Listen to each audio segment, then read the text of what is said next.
Muy bien. Let's fucking go.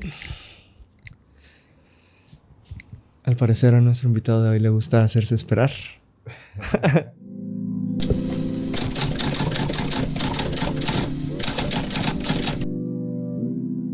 Muy bien, ¿cómo estás, Cano? Muy bien, muy emocionado, la verdad. ¿Emocionado? Sí, siempre platicamos chido cada vez que nos vemos. Sí, ¿verdad? Aunque nunca habíamos platicado acostados viendo al suelo. Digo, viendo al techo. Tan románticamente. Y así se llama el podcast Cenital. Cenital, una buena posición de cámara. Una buena posición de cámara. Y del sol. ¿Del sol? Del sol, ¿no? Sí. O sea, el sol también tiene su... El sol cuando está arriba, según yo, es cenital. O sea, cuando está como a las 12, no sé. O sea, a la toma se le dijo cenital por la posición del sol, o a la posición del sol se le dijo cenital por la toma. Supongo que a la toma por la posición del sol. Oh. Según yo, güey. No me creas tanto. Estamos hoy con José Luis Cano. Es que siempre te digo Cano, pero el nombre completo luego batallo. José Luis Cano, quien es un muy talentoso cineasta, cinéfilo también, curador de películas, productor, director. ¿Qué más? ¿Qué más eres, Cano? Pues de todo un poco. No sé cómo... ¿Qué es lo único que no has hecho en el cine? Director de fotografía, nunca he sido director de fotografía. Pero es porque tengo toda una hermandad con el director de fotografía de todo lo que dirijo y pues en realidad nunca he tenido la necesidad de ser director de fotografía. Ya, ok. ¿Qué pasaría si un día Zubia, porque Zubia es esa mancuerna de la cual hablas, Alejandro Zubia, qué pasa si un día te dice, basta, ya no te quiero fotografiar nunca más? No sé, la verdad es que ya tengo una dependencia bien extraña, güey, porque pues sí, comenzamos prácticamente en un taller de cine, fue como nos conocimos y eventualmente empezamos como a hacer mancuerna y ya cuando estuvimos en la escuela de cine juntos fue como de que, pues me toca dirigir un corto, quieres ser el fotógrafo y de ahí no hemos parado y pues ya tenemos más de una veintena de trabajos juntos. Ajá, 20 hijos. 20 hijos juntos. Pues muy bien, Cano, ¿sabes qué vamos a hablar el día de hoy? Según recuerdo, sobre algo como de ser independiente en este mundo. Sí. Claro, sí. Sí, lo que pasa es que, bueno, pongamos contexto. Estamos en México, más específicamente en este espacio estamos en Durango, que luego pues es uno de los 31 otros estados que no son la Ciudad de México. Y lo digo porque luego sucede que el cine, así como muchas otras ramas de laborales, del conocimiento, de las artes, etcétera, pues están eso muy centralizadas y por lo general cuando pensamos en cine se piensa en la Ciudad de México, tal vez en algunos otros lugares, Guadalajara, Morelia, no sé, pero en otros estados luego tenemos muy desatendida esa parte y es más difícil. O sea, si de por sí ya es muy difícil pensar en hacer cine, tú le dices a tus papás, yo quiero ser cineasta y te dan una cachetada guajolotera, con justa razón.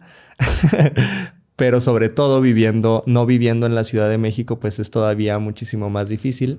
Y tú eres un caso de éxito que me gustaría pues justo que nos compartas cómo es que llegaste a la posición en la que estás y en la que sigues.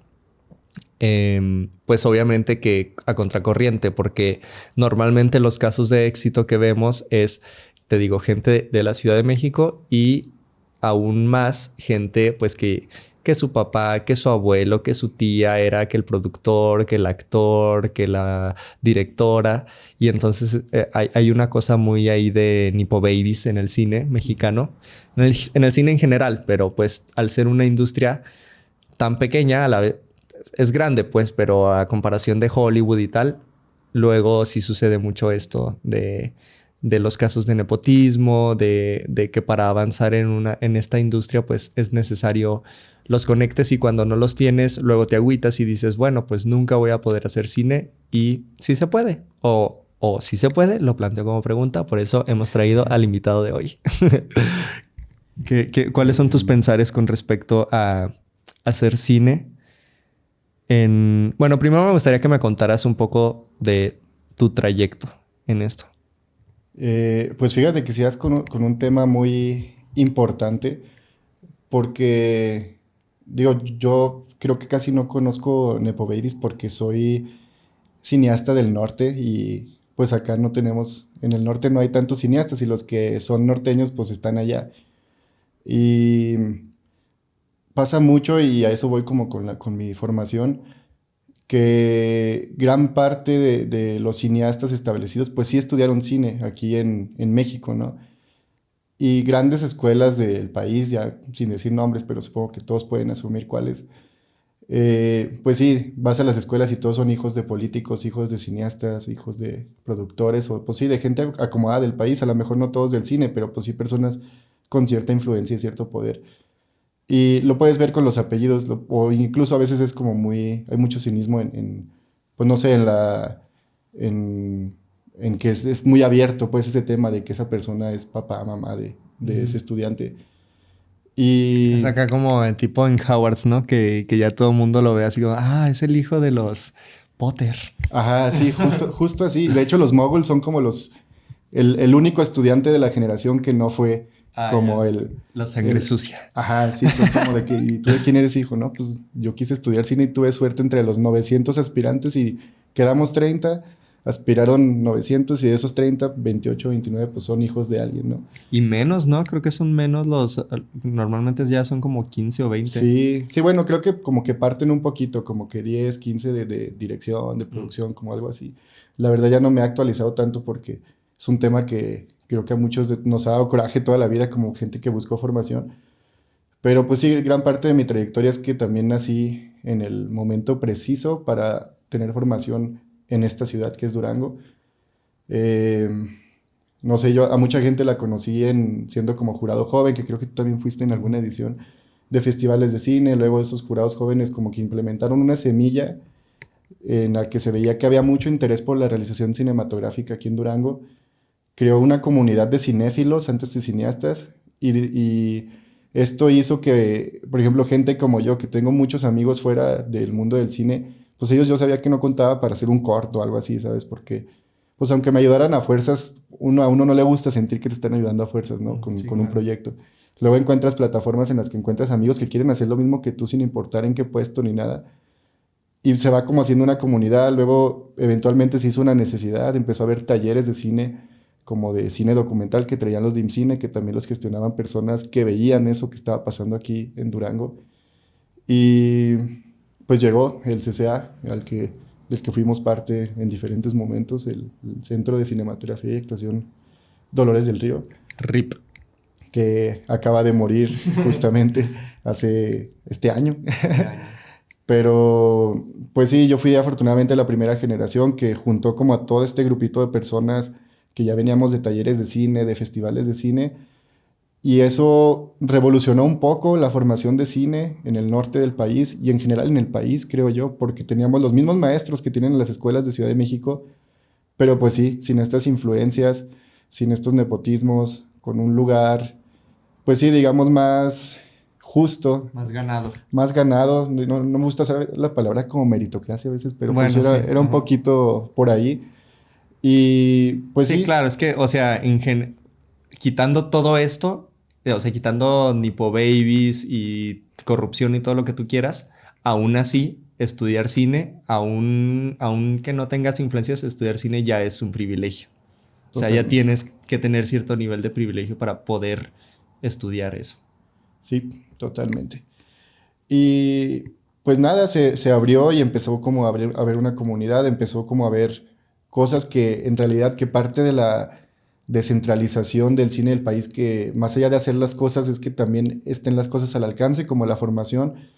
Por ejemplo, nosotros en esta escuela pudimos tener una cámara de cine, conocimos sus funciones que son totalmente diferentes a las de otra cámara y pudimos también como conocer las herramientas de cine extra, ¿no? Los fierros, las luces, el sonido, como cositas que en Ciudad de México hasta puedo decir que sobran en teoría, que yo sé que luego andan como batallando por conseguir cosas también, Pero aquí nosotros no tenemos una casa de renta oficial, nosotros no tenemos vehículos, no tenemos un solo lugar que se dedique a rentar cámaras y eso, porque también no es un negocio, pues. Pero pues sí, al suceder estas cosas, también nosotros de repente empezamos a trabajar o ahorrar para comprarnos nuestras luces y luego de repente del equipo de 10 personas se hace uno solo para un video musical, para un cortometraje, una película. Y terminamos haciendo como un movimiento un poquito punk, un poquito independiente entre lo que juntamos de todos.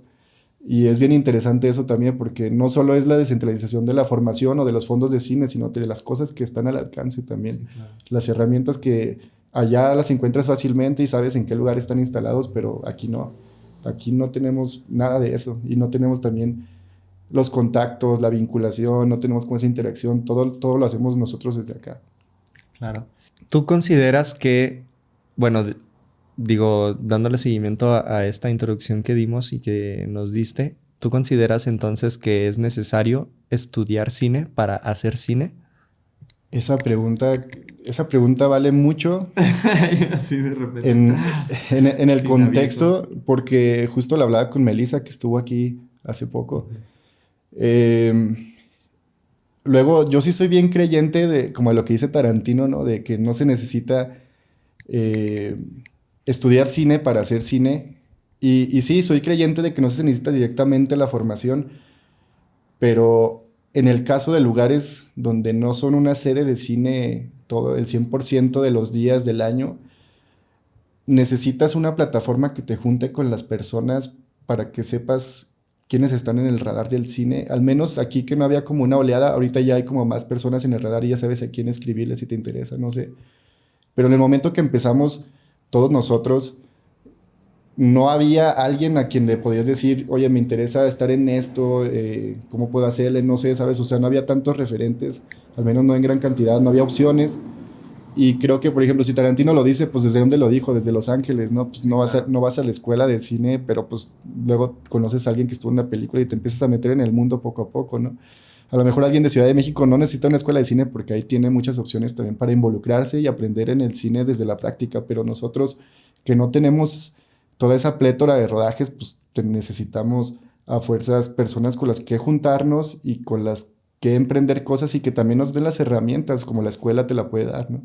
Claro, sí, es como este lugar común que luego se nos decía de, es que si quieres empezar en el cine tienes que empezar de jalacables, de PA, y sí, obvio, está chido y lo hemos hecho, pero es justo bajo esta lógica de cuando estás en una producción y en otra producción y claro, vas escalando, pero en lugares donde no hay una industria, tú la tienes que forjar, tú la tienes que, así de que el primer ladrillo, el segundo, el tercero, que es un poco lo que está pasando y está chido también, o sea, porque luego, o sea, no digo que no esté chido avanzar desde abajo, desde el punto de vista del ego, o sea, porque claro que todos podemos ser PAs y no hay un puesto menor, pues, pero luego también sacrificas un poco tu lado creativo, desarrollas más tu lado operativo, pero eso también implica que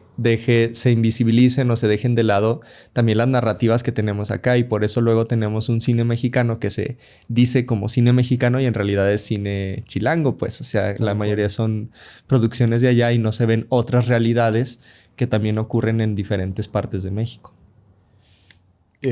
Estoy totalmente de acuerdo. Por dos.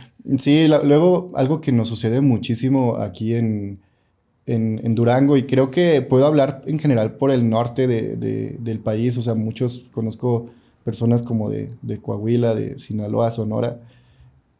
Tenemos como esta escuela de picar piedra y eso también nos hace ser líderes y autogestores de nuestros proyectos también, que pues sí, yo por ejemplo he crecido mucho como director porque aquí tengo la decisión de ser director y tengo la fe de las personas en mí como director, cosa que luego en Ciudad de México sí termina siendo como muy meritocrático, muy influyentismo. Y si tú quieres hacer algo, luego no está el mismo apoyo o tienen que ver tu crecimiento y estás trabajando también por sobrevivir 10 años en un puesto en el que no te permite desarrollarte creativamente porque tienes que pagar la renta altísima que es de Ciudad de México. Y aquí no, pues aquí sí tenemos como ciertos privilegios de estilo de vida que no son tan costosos y que puedes estar haciendo otra cosa en papel secundario mientras también estás creciendo creativamente en tus tiempos libres. Y creo que ese es como un punto bueno que nos hemos permitido desarrollarnos mis amigos y yo como director, como fotógrafo, como productor, cada uno como lo que siempre ha querido y nos ha permitido como tener una trayectoria ya como más sólida, tener ya tantos proyectos como lo que siempre nos hemos visionado. Y también lo mismo al ser como personas, como una comunidad, a veces en muchas ocasiones muy desinteresada, a veces como en cuestiones económicas o así, que a veces estamos porque, no sé, nos toca ayudarnos unos con otros, porque no siempre está la posibilidad de ganar algo, pero queremos hacer algo para no apagarnos y así. Eh, Somos muy rotativos, entonces a mí me toca, una semana soy director y a la siguiente semana soy un asistente de producción en la producción de mi amiga que fue asistente de producción cuando yo fui director. Y terminamos aprendiendo mucho, terminamos generando como muchas horas de trabajo, terminamos haciendo como un currículum de proyectos en los que hemos estado de diferentes horas en set y eso también nos hace como muy empáticos a la hora de trabajar. Yo como director ya he estado en muchísimos puestos antes y a la hora de dirigir, obviamente yo no voy a demeritar ni hacer mucho menos el trabajo de nadie porque pues ya lo he vivido de diferentes maneras. Sí, claro.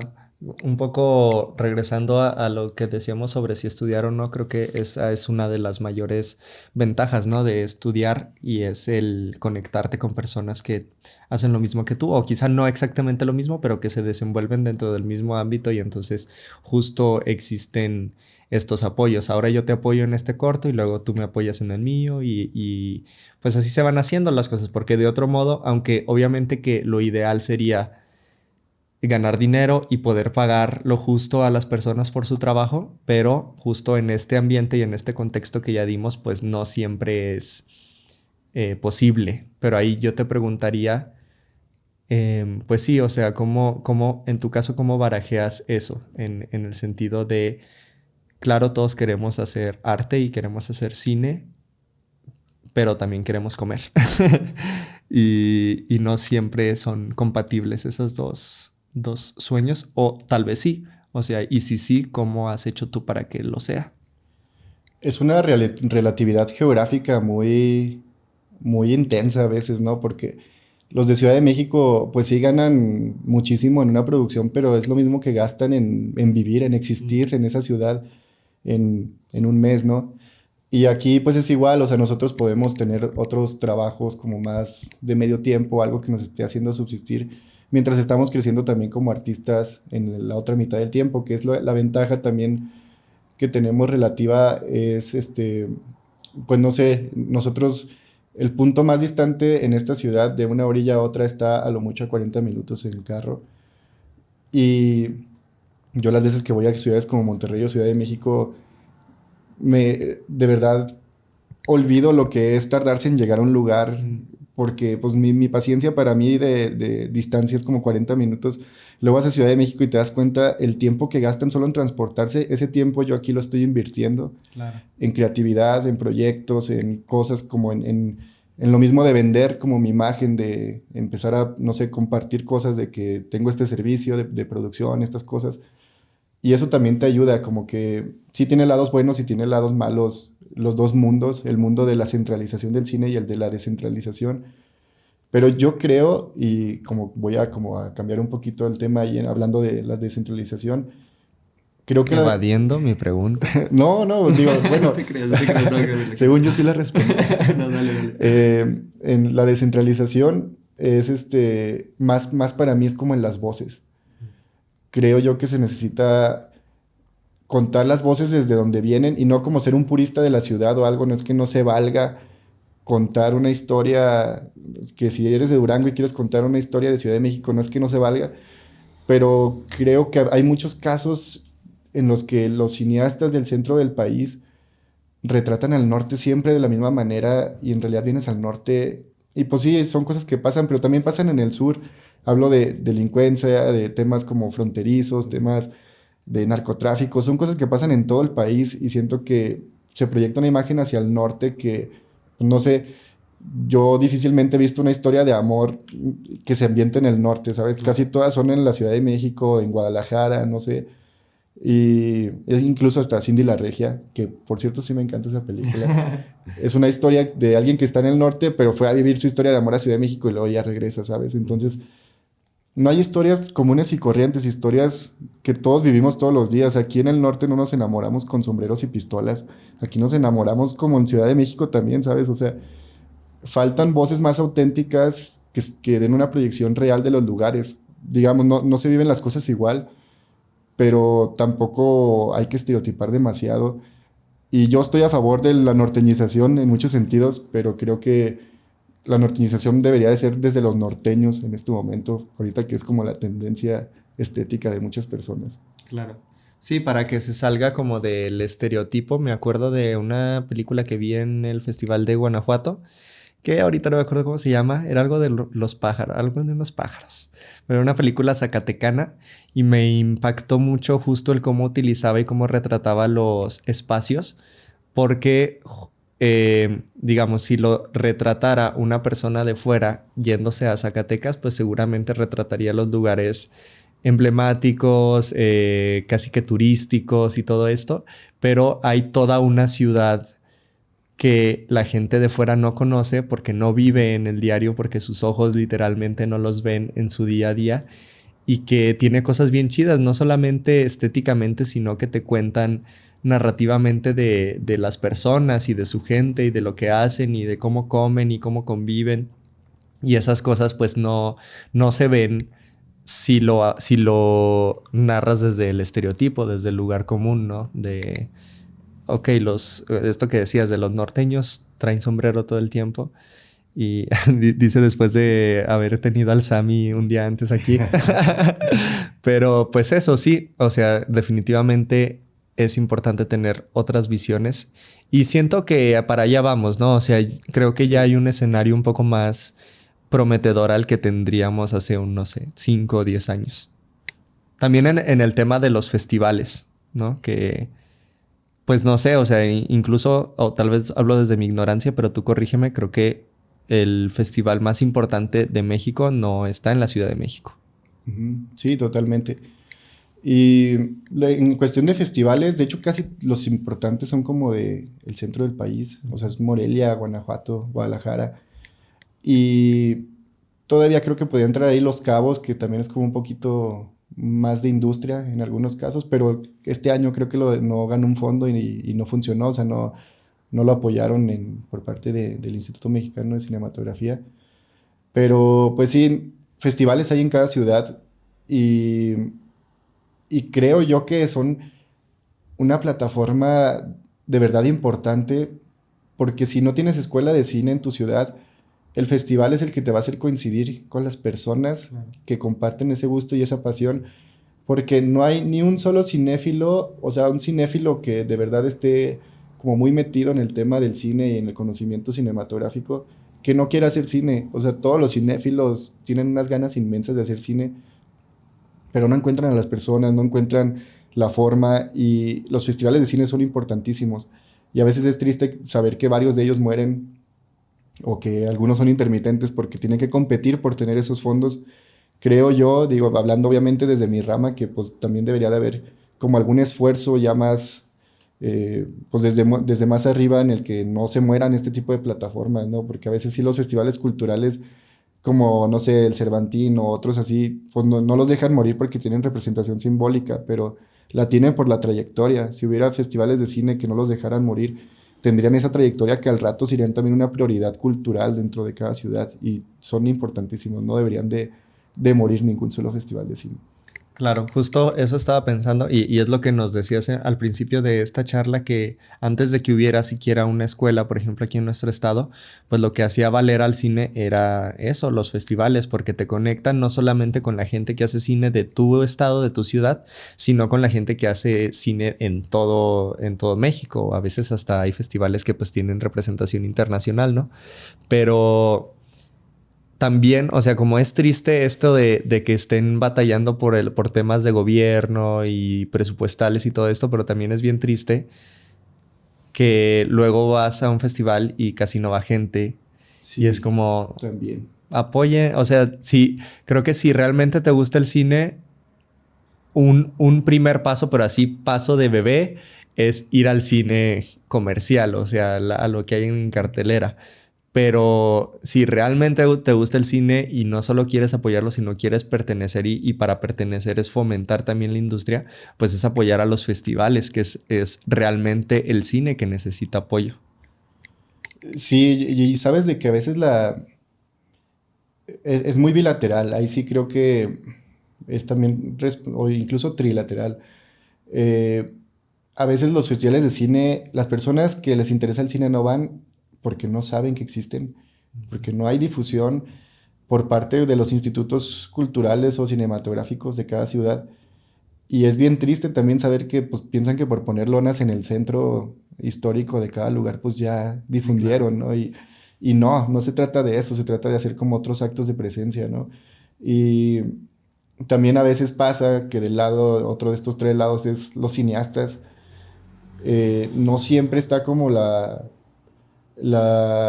cinematografía más atractiva hacia las audiencias. Pues sí, en general creo que hay muchas voces que de verdad tienen unas pretensiones o unas intenciones demasiado abstractas. Queremos nombres. Ay, sí. No, es Te que, creas, no te no, creas. y si, es que no acabaríamos. No, la verdad es que hay cine para todo tipo de personas, pero sí faltan, no sé, a lo que voy con esto es que las curadurías a veces en los festivales de cine es como pones 6 películas mexicanas, 10 películas mexicanas, y de esas la mitad son un tipo de película que no es tan, o incluso ni siquiera la mitad, el 80% no son tan aceptadas por un público en general y terminan saliéndose de la sala o terminan por generarse esa imagen de que, es que en este festival ponen así y el siguiente año ya no vuelven. Y las curadurías deberían de ser más diversas, deberían de tener de todo un poco, como más, tampoco caer en lo del cine comercial, porque pues para eso están las salas, creo que tienen también su audiencia, pero sí necesitan buscar más voces porque se hacen más de 100 películas al año en México y siempre nos enteramos de las mismas 30. Y a veces las curadurías sí van un O poquito de más dos. como... Sí, bueno, sí, o sea, por ejemplo, los que estamos como en el cine nos enteramos de 30, ¿no?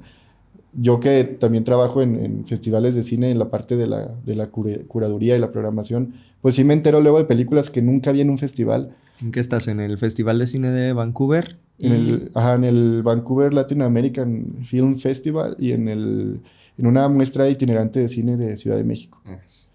Y pues sí, los cineastas siempre tienen su empeño de mandar sus películas y muchas de esas tienen los logos del IMCINE y tienen todo eso, pero pues no, yo luego me doy cuenta que no llegaron a ningún otro festival, ¿sabes? O sea, como que se quedaron solo en el proceso de a ver en dónde queda la película y ya no llegó a ningún lugar, solo se registró como que se hizo y a veces son películas alternativas o con buenas voces, pero pues sí, no quedaron seleccionadas en este festival de prestigio y por eso no la priorizaron en un festival de cine de cualquier ciudad.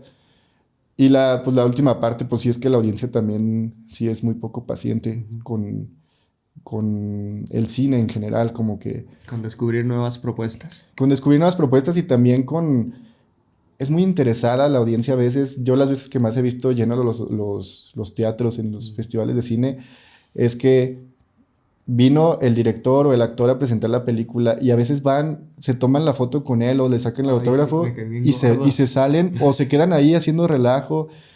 Y a veces como que sí falta mucha cultura del consumo y no hablo solo del cine, o sea, lo hablo desde mi experiencia con el cine, pero falta mucha cultura del consumo en general de cualquier expresión artística. Pero sí, pues también eso ya es una raíz muchísimo más profunda de que en las mismas escuelas las clases de arte son como una cosa que se toman muy a la ligera. Optativa, ajá. Y pues sí, es como toda ahí una bolita que se va haciendo y se acumula entre todas las cosas, todos los factores. Chale. Y ahora que mencionamos los festivales y que mencionas que tú estás curando en dos, ¿sí se dice así? ¿Curando en dos? Ajá. ¿Cuáles son, o sea, por ejemplo, tú qué parámetros tomas en cuenta para seleccionar una película o no? Fíjate que eso, yo siempre tengo como debates con personas, yo cada vez que veo una película la comparto en mis historias, pongo como las estrellas que le puse en Letterboxd y ya, no trato de no poner opiniones porque luego se pone como muy denso el asunto, pero como curador de películas tienes que separar tu gusto personal de la calidad artística o incluso hasta, no sé, el nombre del director. Yo sí separo al artista, en el caso del cine sí separo al artista del arte. ¿Por qué? Porque el cine lo hacen muchas personas. Si el director está cancelado, probablemente la persona que hizo fotografía y la que hizo producción y la que hizo actuación y la que hizo dirección de arte y la que hizo guión y todos están orgullosos de su trabajo y no debes de cancelar el trabajo de todos por la culpa de uno. Y más en este caso, ¿no? El arte sumamente colectivo. Y en esa película cancelaron al director, pero en realidad era una codirección con su ex esposa. Y es como, pues, pero ¿cómo vas a cancelar toda la película que también hizo ella y pues todo el crew solamente por las acciones de una persona? O sea, sí, sí, no se, luego no se entiende que el cine es colaborativo, a pesar de que haya una figura que representa, que está como en el spotlight, pero son muchas las que hacen una película.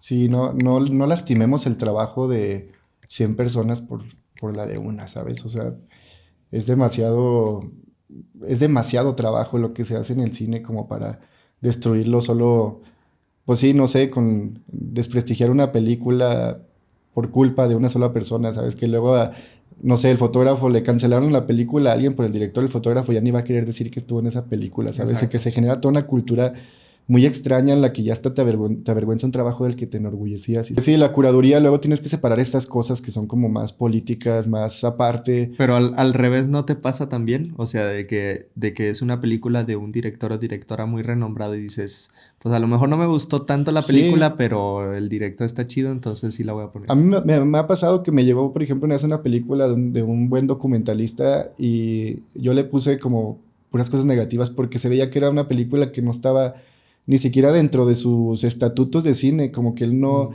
como que fue algo que le mandaron a hacer y lo hizo por dinero y está bien, o sea, no está mal eso, pero pues no era algo que necesitaba el festival.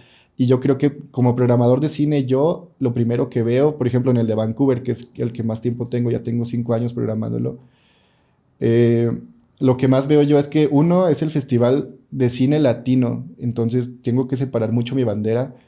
Y aunque sí México sea de los de Latinoamérica que más cine producen, me van a llegar muchísimas más películas, pero aún así tengo que ser muy objetivo y saber separar ni siquiera como ponerte la bandera de México, sino el que tengas contexto, ¿no? O sea, simplemente si hacen una película sobre Durango, pues obviamente yo voy a saber mucho de esa película, pero tengo que entender que la audiencia que está afuera no vive en Durango y no sabe esto. Y es eso, conocer a tu audiencia. Yo creo que lo principal es eso, saber lo que tu audiencia necesita. Yo me basé mucho como en programaciones anteriores, porque este festival ya tiene más de 20 años. Entonces me basé como en curadurías anteriores para entender mucho y hasta los premios, como qué es lo que esta audiencia está pidiendo y qué es lo que está premiando. Nos fuimos ahí porque la verdad me da mucha curiosidad todo este tema de la curaduría, pero regresando un poco al tema de hacer cine, pues un poco desde el no privilegio. Justo estábamos diciendo que los festivales eran una gran fuente de no solo de contacto, sino de conocer nuevo cine, empaparte con la industria. Otras podría ser también, por ejemplo, los clubes de cine, que luego también están bien solos y tú dices, no manches, ¿por qué? Las cinetecas, que digo, habrá estados que no tengan, pero la mayoría de los estados tienen su propia cineteca y pues también son espacios que está chido apoyar, ¿no? Sí, bueno, las cinetecas, las filmotecas, que aquí en Durango es muy nueva, o sea, tiene 2, 3 años que surgió, pero sí, justo buscar los espacios y lo triste es que pues muchos de esos espacios son muy independientes o son como muy autogestivos y no tienen algo de sobra como para ser sumamente difundidos, pero esos espacios sirven, o sea, si vas a un cineclub, si vas a la filmoteca, no sé, te vas a encontrar a lo mejor no tantas personas, 3 o 4, pero son 3 o 4 con tu mismo interés y ese interés a veces son las únicas que necesitas para elaborar un proyecto, ¿no? Entonces, cuando vas iniciando, si tienes 3, 4 personas que te ayudaron, es algo de verdad muy sagrado, es algo que se agradece muchísimo Y sí, si algo puedo recomendar como a las generaciones nuevas que sé que son cinéfilas, porque normalmente alguien que quiera hacer cine tiene mucha cinefilia, quisiera decir eso, que no tengan miedo de acudir a estos espacios, porque los espacios son las plataformas con las que van a ser tus futuros colaboradores, o al menos eso sería como algo muy ideal, y es algo muy natural, de hecho, que pasa. Pero sí, estos espacios son muy valiosos. Y ahora que mencionas esto de los consejos, justo te iba a decir eso o a preguntar eso, que si tienes uno o varios consejos que le puedas dar a la gente que ahorita está, porque uno como quiera, pero las criaturas que están empezando y que, o sea, que también quieren, o sea, están como en esta